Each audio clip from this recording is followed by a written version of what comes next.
여러분 반갑습니다. 오늘 방송을 시작하겠습니다.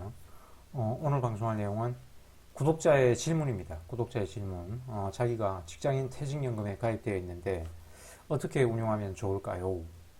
아무튼 김영이라는 분입니다. 그 자기 회사 동료 소개로 클라이머님 블로그를 봤다. 그래서 지금 어떤 연구소에 이 사람이 근무 중인데 김영희님이 회사에서 매달 이렇게 퇴직연금이라고 평균 임금의 12분의 1을 매달 이렇게 넣어주나 봐요. 그래서 과학기술인 공제회 퇴직연금 계좌로 넣어준다네요.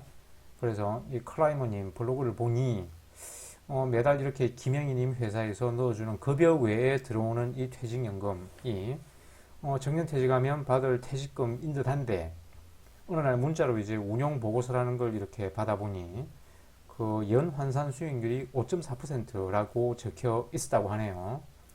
그래서 이 김영희님은 뭐 이렇게 퇴직연금 제도를 잘 모르니까 그냥 회사에서 넣어주는 돈 말고 따로 김영희님이 퇴직연금 계좌에서 펀드를 사고 팔지는 않았다. 그냥 가만 놔뒀는데 연환산 수익률이 5.4%라고 적혀 있었다. 그래서 이 연환산 수익률이 대체 무엇을 의미하는 것인가? 그리고 최근에 이제 자기 남편은 사기업에 근무하는데 최근에 뭐 초과근로가 좀 많았나 봐요. 그러면 임금이 초과근로 수당이 올라가겠죠, 그죠? 그래서 보수월액이 많아졌나 봐요, 그죠? 그래서 회사에서 누가 이렇게 권고하여 평균 임금이 크게 증가했으니 DB형 퇴직연금을 DC형 퇴직연금으로 바꾸라 그래가지고 바꿨대요. 뭐 이건 뭐 잘 바꿨습니다.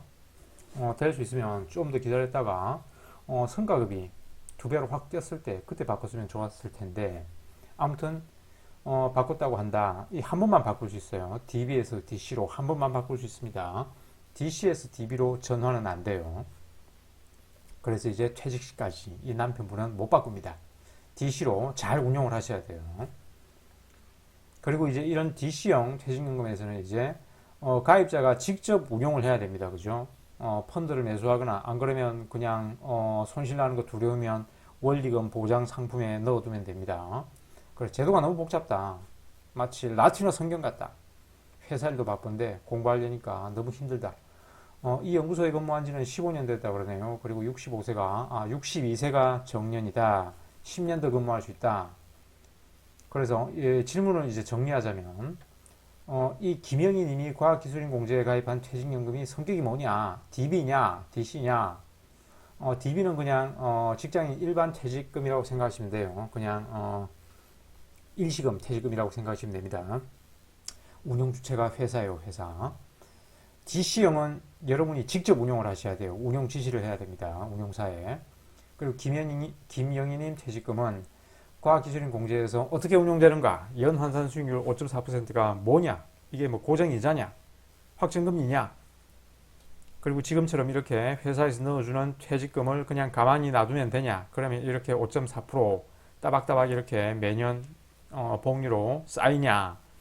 그리고 퇴직 시까지 클라이머님 블로그를 보니까 막 이렇게 인덱스 펀드를 운용하라고 하는데 퇴직 시까지 좀 더 퇴직금을 잘 운용할 수 있는 방도는 무엇이냐?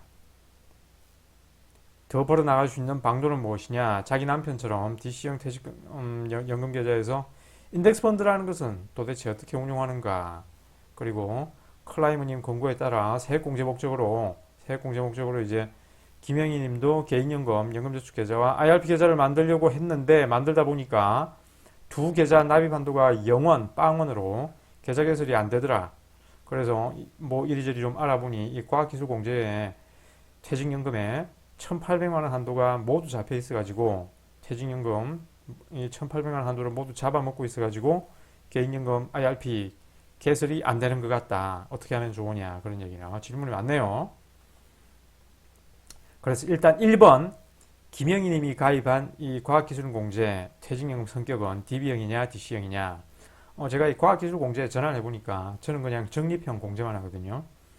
전화해보니까 과학기술공제에 DB형은 운영하지 않는데요. DC형만 있답니다. 그래서 김영희 님이 공제에 가입한 퇴직연금은 DC형입니다. DC형.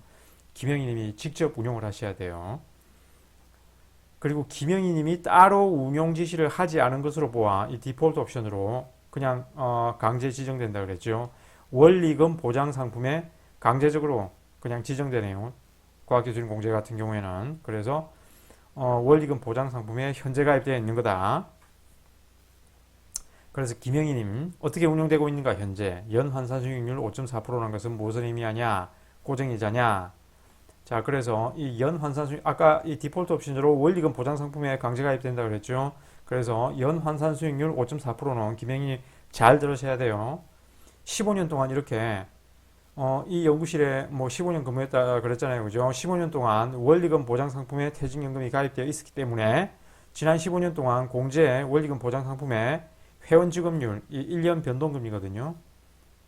아무튼 전체 기간 15년 동안의 이 변동금리에 따른 누적 수익률이 기간 가중 수익률로 환산된 것으로 보입니다. TWRR. 그래서 앞으로 이제 김영희 님이 퇴직 시까지 이제 향후 10년 동안 기준금리가 오른다면 요 연환산 수익률도 올라갈 수 있겠죠. 하지만 기준금리가 금리 인하가 계속돼 가지고 기준금리가 떨어진다면 수익률도 떨어집니다. 그래서 확정이자가 아니에요. 확정이자가 변동금리입니다. 퇴직금의 손실이 우려된다면 잘 운영 못하겠다. 그러면 그냥 그대로 놔두시고 난 그런 인덱스 펀드 사고 파는 거 그런 거 운영 잘 못하겠다. 주식 안 해봐서 두렵다. 원금 손실이 두렵다. 그러면 원리금 보장 상품에 그냥 놔두시고 근데 지난 15년간은 강세장이었거든요. 그래서 공제외 원리금 보장 상품 연 환산 수익률 5.4%는 뭐 별로 좋은 성적은 아니다. 같은 기간 이렇게 인덱스 펀드로 반반 운용하셨다면 CAGR은 17.53% 거의 뭐 3.2배 정도 되네요. 요 기간 동안 15년 동안. 그래서 원금이 13배 거의 뭐 13배가 됐었는데 13배가 됐는데 김영희님은 뭐 이거 3분의 1밖에 수익을 거두지 못했다.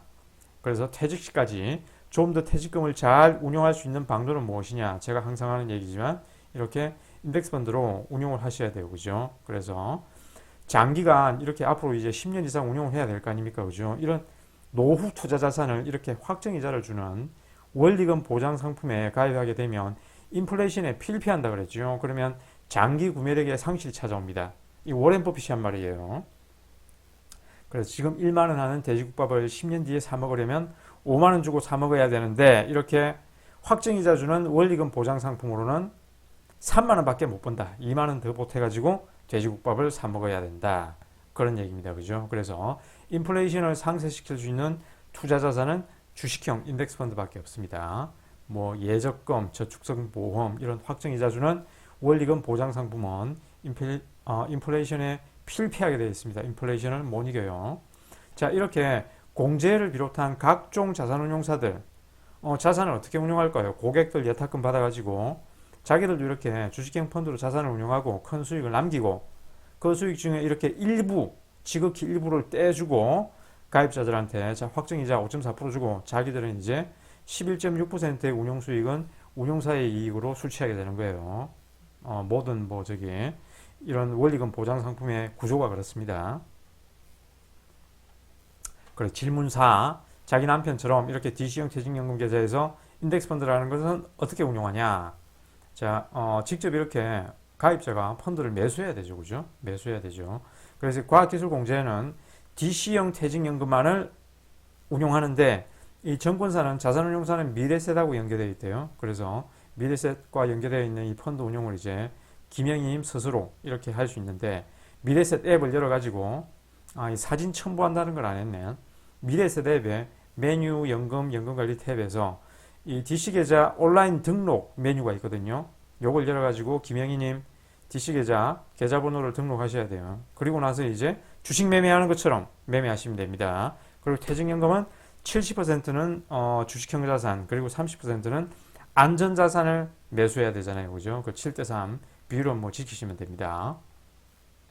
그리고 질문 5번 이렇게 쭉 읽어보시면 자 1,800만 원 한도가 모두 잡혀 있어가지고 개인연금과 IRP 계좌가 안 만들어진다. 그래서 이 한도 이렇게 축소하는 방법은 보자. 아무튼 이렇게 이 1,800만 원에는 직장인 퇴직연금 그리고 개인 퇴직연금 IRP 개인연금 이 연금저축이죠. 그죠? 이 세 개가 합해가지고 납입 한도가 1,800만 원이거든요.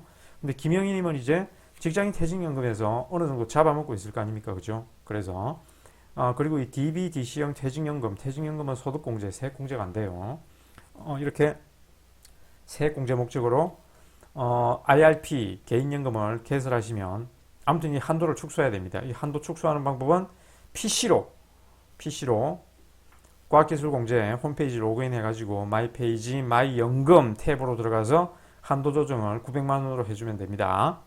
하지만 이 김영희님은 이 박사학위 연구원이니까 저기 연봉이 굉장히 높겠네요. 그래서 이 퇴직연금 계좌에 1년에 넣어주는 한 달분의 평균 임금이 900만 원 이상은 되겠죠, 그죠? 900만 원 이상이 되겠는데 아무튼 900만 원을 초과한다면 개인퇴직연금 IRP와 개인연금, 연금저축 납입 한도도 반비례해가지고 축소되겠죠. 예를 들어 소득이 1억 2천만 원이라면 한 달분 평균 임금이 1천만 원이잖아요, 그죠?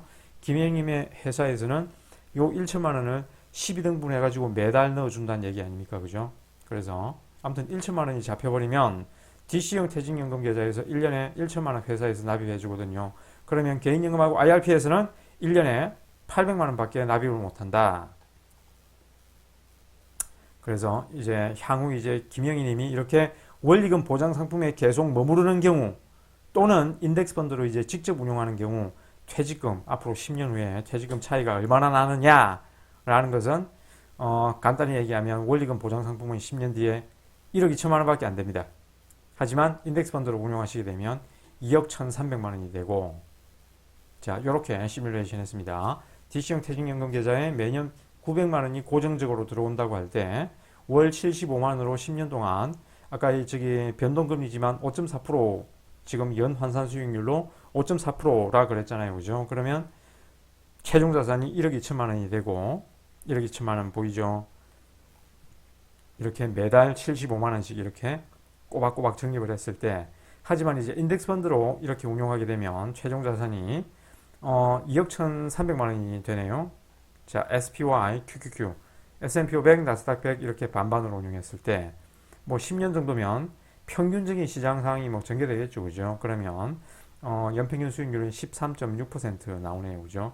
하지만 이 김영희님 회사도 연봉이 매년 이렇게 상승할 거 아닙니까, 그죠? 그러면 퇴직연금 계좌에 들어오는 이 평균 임금도 매년 이렇게 증가하겠죠. 그 증가율이 임금 상승률이 연봉 상승률이 매년 4%라고 할 때 그리고 역시 원리금 보장 상품 인덱스 펀드 이렇게 비교를 해보면 원리금 보장 상품의 최종 자산은 1억 4천만 원, 인덱스 펀드 최종 자산은 2억 2,300만 원이 되더라. 그래서 파이썬 코드 한번 참고해 보시면 되겠습니다. 이상 오늘의 방송을 마치겠습니다. 시청해 주셔서 감사합니다.